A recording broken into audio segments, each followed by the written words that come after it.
My narcissistic mom wore a white dress to an Indian wedding thinking she'd upstage my beautiful bride. But she looked ugly and was embarrassed the entire time. I don't have a good relationship with my mother because she was the type to demand gifts on my birthday because I wouldn't be here without her.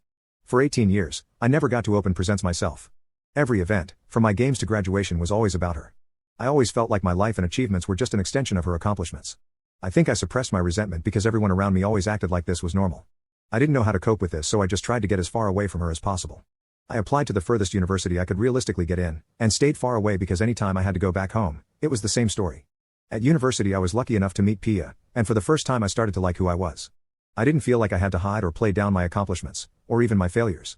And her family was so warm and welcoming, it felt like my childhood was just a nightmare of the past. I thought the best way to move past it was to just move ahead. I was ashamed of my mother's behavior, and the ugliness of my resentment, so I pretended everything was fine, and invited my parents to my wedding with Pia. I actually had a really clear vision of what I wanted in the wedding, just an event that would be about me and not my mother.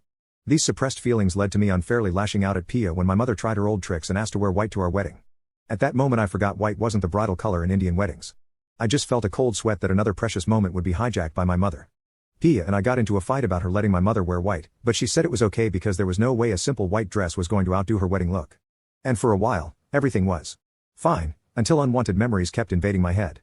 No matter how much I tried to bury my head in work or exhaust myself by exercising, they always came back.